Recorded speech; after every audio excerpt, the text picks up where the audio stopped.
Hey guys, so a couple weeks ago my father-in-law dropped by and he gave me all this stuff here. I don't have any history on it. He claims it works, but figure this might be a subject of a good video.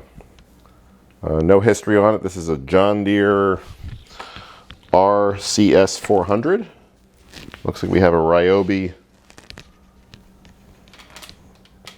chainsaw, a pole saw, and looks like an articulating hedge trimmer attachment for it, and an edger. So now the edger says Troy-Bilt on it. The pole saw says Ryobi. The engine says John Deere. This hedge trimmer says Troy-Bilt on it too. So we have a couple different brands here. Oddly enough, they may all be compatible because quite often these big names, like John Deere and whatnot, they'll buy the rights to use someone else's equipment. So if I had to take a guess, this stuff might all be made by like MTD or some other major equipment manufacturer. And just, they put the green cover on it or the red label on it or whatever their heart desires that day. So I figure, let's see if any of this stuff is compatible. Father-in-law claims it is, but doesn't mean that it is, because someone gave it to him. So let's see if any of these attachments fit in the power head assembly.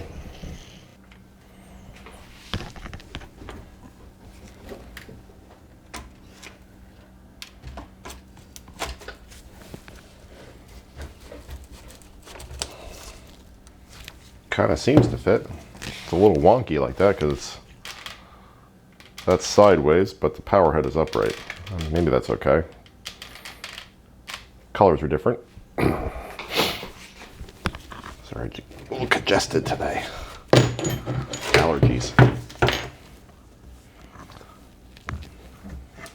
This hedge trimmer looks like it's going to fit as well.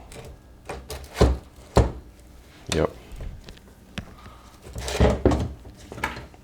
Alright, so I'm going to take him at his word that all this stuff probably does go together. Again, it's not Troy-Bilt, John Deere, different brands, but in reality it's probably the same brand. So now the most important part is, does this power head work? So I know there's probably a lot of John Deere fans out there, but I can tell off the bat this is a piece of junk. Very easy to tell. I think I've mentioned this before in other videos, but take note of where the starter is. Starter's over here. Starter is not back here. So that tells me that the crankshaft inside is supported by at most 2 bearings on this side and 0 bearings on this side. So that crankshaft is in single shear. So that's a weaker design. So all the professional grade stuff you see, you have the starter over here. That means the crankshaft is supported on either side of the connecting rod by a ball, likely by a ball bearing. So tell right off the bat that's a cheap design. Saves them money. Normally with these, they have a cheap air cleaner, typically this little piece of urethane foam that typically is either missing or gets sucked into the motor. So let's see what we have in here. Missing, possibly sucked into the motor as well. Let there be light. Not surprising, see that all the time with these. Does seem to have pretty good compression though, so that's a good sign. Let's see if it fires. Let's just finish a quick visual inspection first. Looks like there was a fuel leak at one point because someone put, looks like silicone or something where the fuel lines enter the tank. Fuel lines are, this line is rock hard. This one is somewhat pliable. They're tiny fuel lines though. I wonder if they're not factory. Looks like a piece of duct tape or some kind of tape on this side of the tank. Any gas in it? Nope, she's empty and there's no fuel filter. Also a good sign. Wow.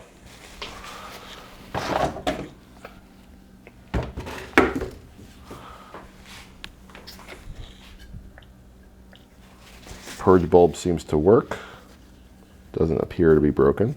Looks like an older Zama carburetor, maybe a C1Q.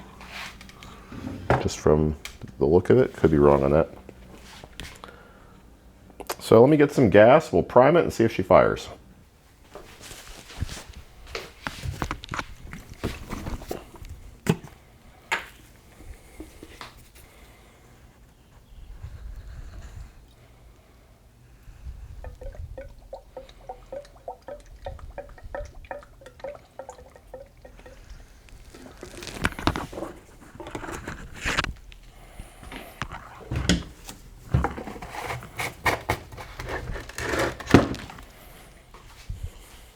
Got a little bit of gas in there.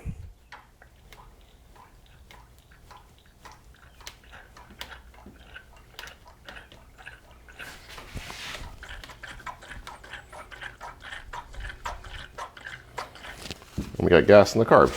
That's a good sign. Got a fuel leak, which is kind of what I expected. Let's give it some choke and see if she fires.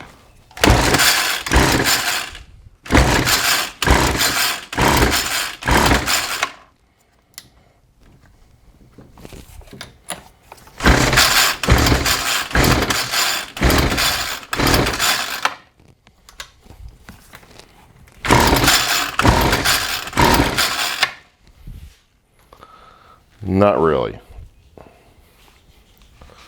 Let's see if we can pour a little bit of gas into the carb directly. Actually, let's use a little bit of starting fluid. A tiny bit's not going to hurt.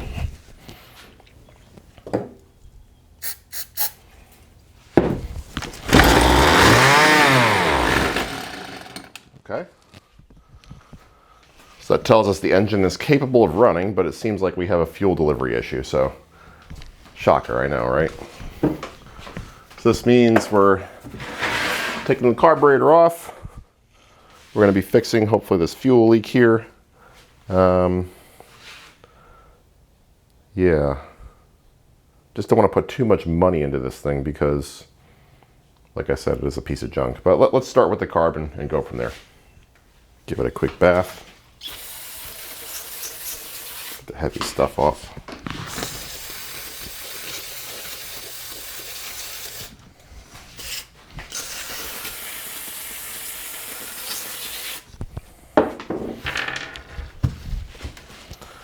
And to take this apart, looks like we need a socket set.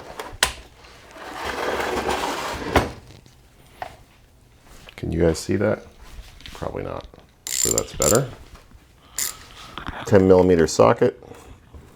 A couple of nuts that hold everything on here.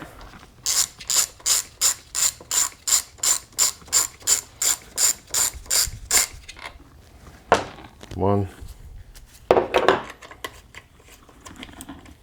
Before you go unhooking everything on the carb, take note of where the throttle linkage is hooked up, because here it looks like there's a couple different options.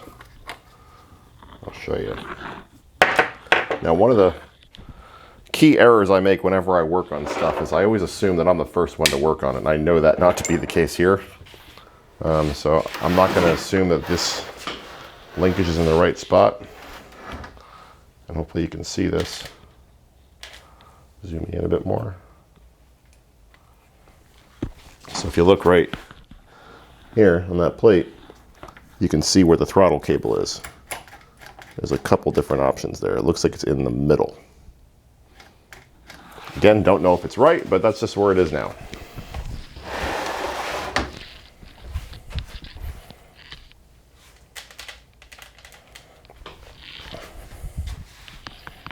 So this cover should come off. I don't see any other fasteners.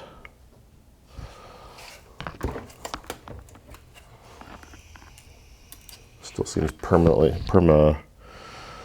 fairly rigidly affixed though. I don't want to break it. Normally these come right apart.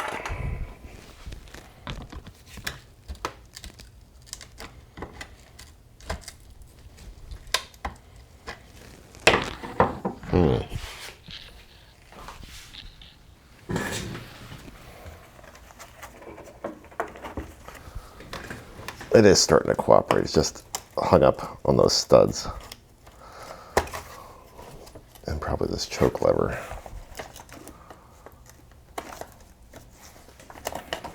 There we go.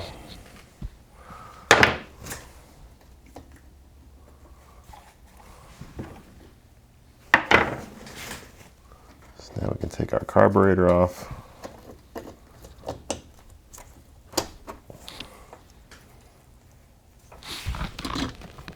There we go.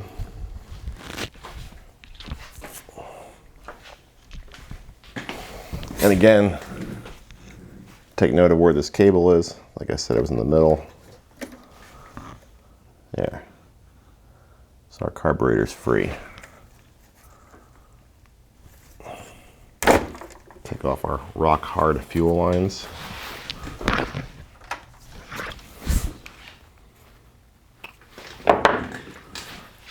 This looks like some kind of proprietary design. It is a C1U, sorry, not a C1Q. You can see that. Maybe you can see this right there. It's a C1U. And that's important so you know what rebuild kit to buy if you need one. I probably have one of these in stock though. Don't ask why. Let's get these old junky lines out. Not much holding them in there anyway. That's another thing with cheap equipment. The good stuff usually has a grommet in here. This is just, you know, fuel line on plastic. And someone did have the wrong size line because these holes look like they're about the same size. And one of these lines is pretty tiny. Alrighty, so let's get the carburetor apart. See what we're dealing with. Phillips head screwdriver. Now there may not be nothing wrong with the parts in this carb, so we might not need a rebuild kit, but quite often what happens, especially if there's no fuel filter, this thing probably could have sucked up a lot of junk. There's a filter screen in here that might be clogged. There's a lot of tiny little passageways too that could be clogged.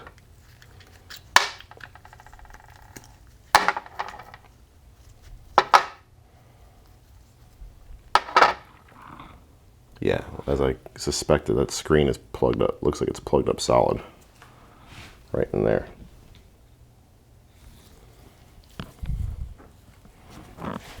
Clean that off a little bit.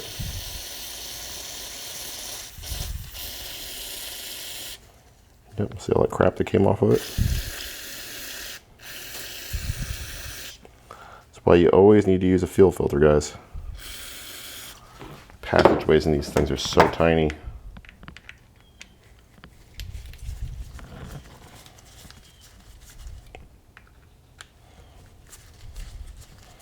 This is the metering diaphragm in here. The other section is the pump section.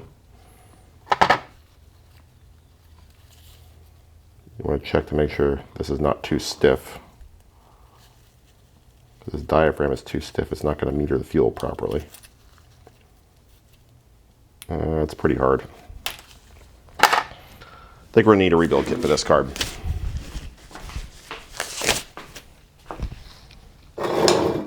Sorry. So let me get the ultrasonic cleaner set up and we'll dunk her in there. Take it back. Let's complete the disassembly since we know we're going to have to rebuild it. So let's get our fuel pump diaphragm off. Because we're going to need these to match up new parts. I should just take this gasket off here because we don't need to clean these. There we go.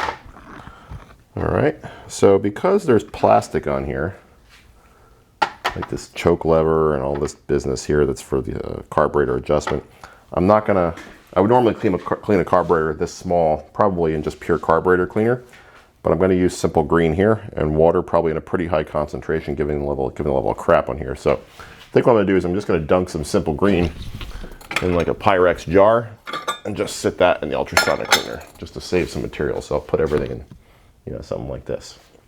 Let me go get some hot water.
Gonna let that cook for a while, come back in about half an hour. While the ultrasonic cleaner was going, I went through my parts bin. I did find a rebuild kit for this carburetor. I had one in stock. So I got the strainer and all these gaskets and diaphragms. So we should be good. I also took the old fuel strainer out, so you could see how bad it was. And this is after sitting in the ultrasonic cleaner for a while. I don't know how well that's going to come in on the camera. But right there. Even after sitting the ultrasonic for a while, it's still pretty nasty. So I got a new one of those. So yeah, so if anybody needs this kit, all that stuff came out of a bag labeled Zama RB111. I'll see if I can find one online. I'll leave a link in the description.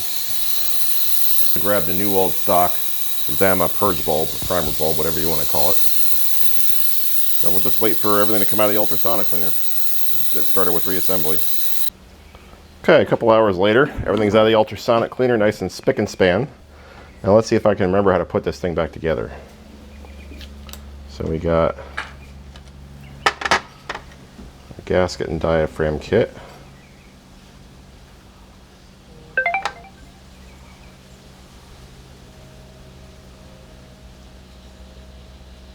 Wait a second, did I grab the wrong?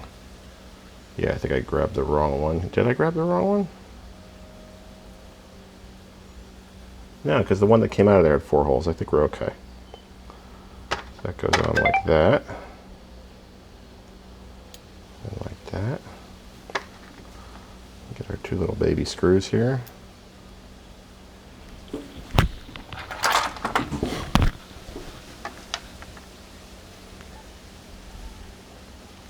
It's always nice to spend $0 if you can.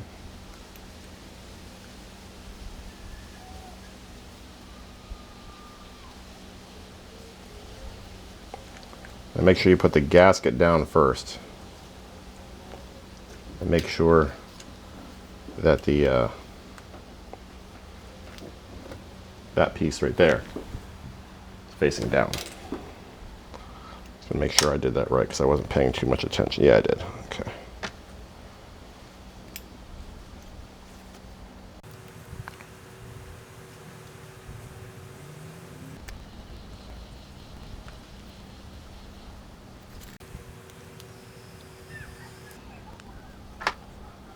There we go. Now we need our fuel pump.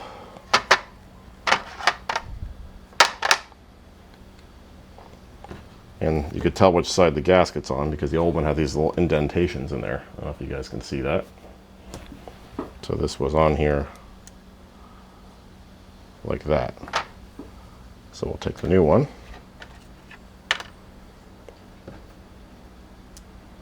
The new one will go on exactly like that too.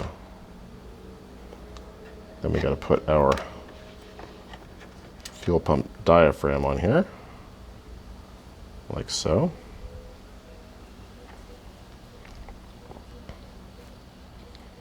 That's going to go on the carburetor like so,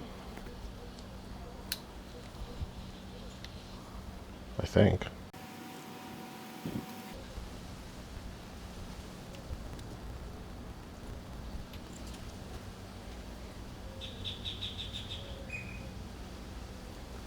Man, why am I so ham-handed today?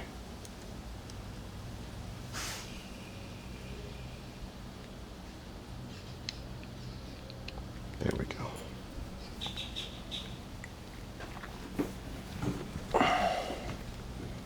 And then this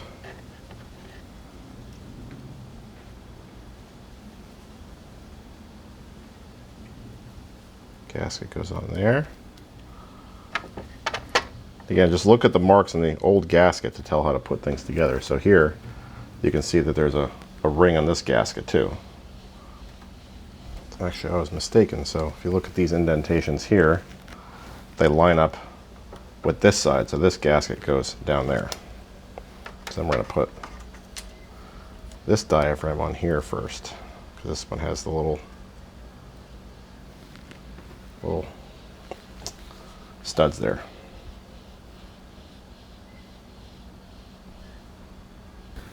So just like that.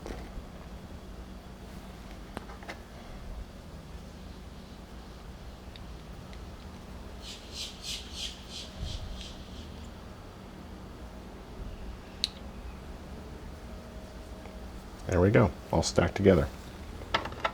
Now we gotta get our, oh crap, I forgot to put the, guys should have stopped me. I forgot to put the fuel strainer back in. Set that aside. These can sometimes be a little uncooperative.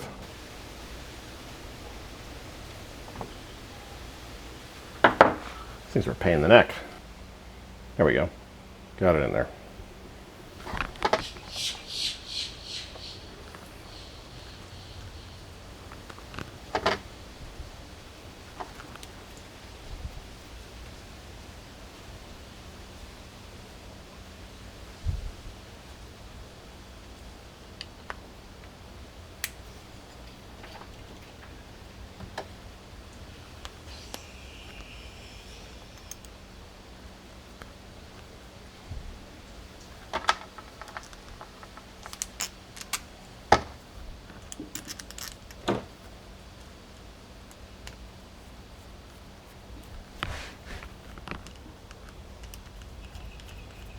Oh, hopefully I didn't put anything together wrong.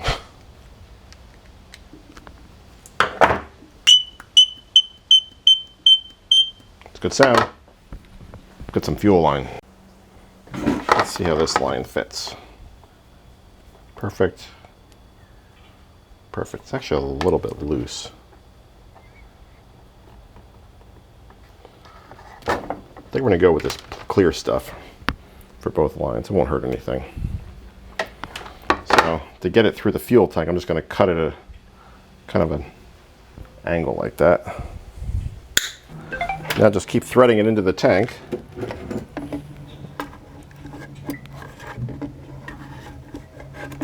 Let's see if we can grab it with like some hemostats or something on the other side. A little bit difficult on this one because fuel lines. There we go. I think I got it. So this one will be with for our fuel filter.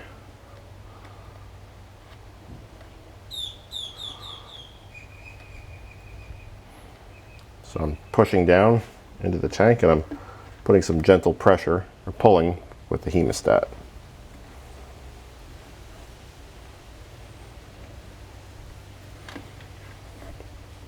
This is probably the correct size line for this machine. The other stuff definitely was not. Alright, so now it's coming out the fuel tank fill hole here, where the gas cap screws onto. So we'll just cut that off.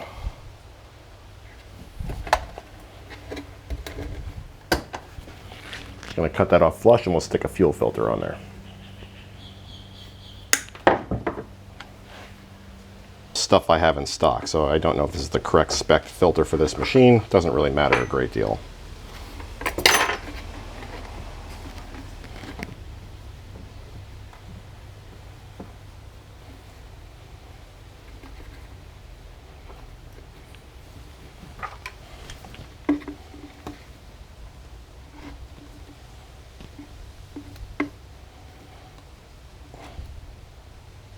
There we go. I'll shove that back in there.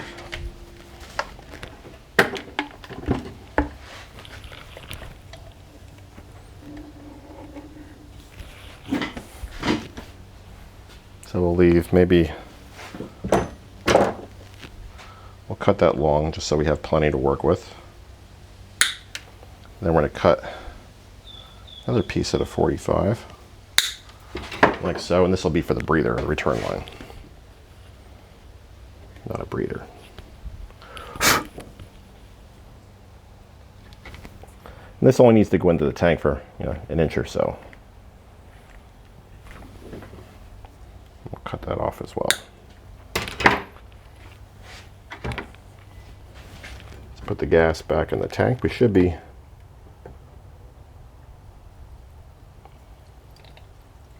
fuel tight at this point. Those lines should form a seal.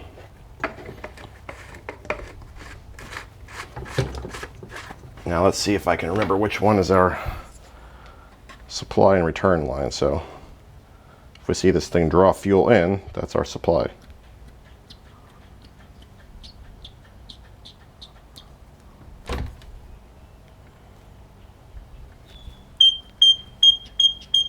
that's our supply, and here's our return.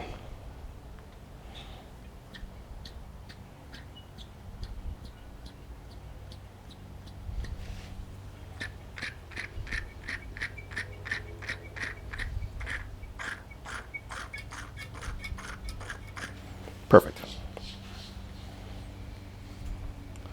So now we just got to hook everything back up. So that went on about like that, right?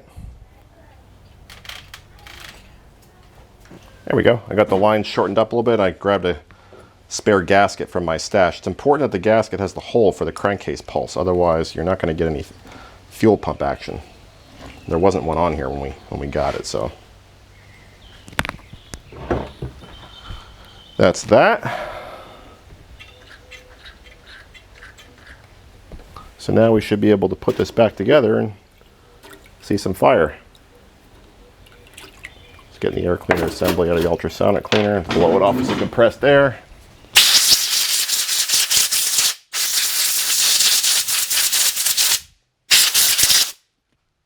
Let's see if I have another gasket for this one, because the gasket was missing there too. So I think this went on like so. It's probably not an OEM spec gasket, but as long as there's a gasket, this one doesn't matter as much as the other one because there's no crankcase pulse going through these. So let's zip this back together using our 10mm.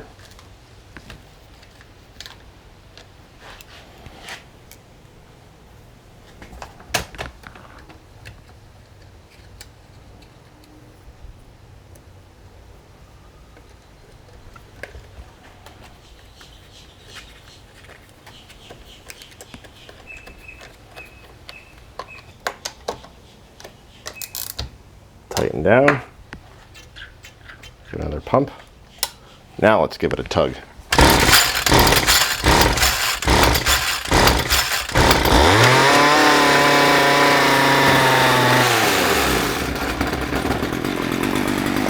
There we go. To the runner. All right, so I got a little piece of foam air cleaner that I had laying around and just shoved it in here. That seems like it'll do the trick. Cleaned it up a little bit with a garden hose. And she runs good. Good enough to sell, right? Put this stupid cover back on. There we go. That's it. Let's give the edger attachment a try.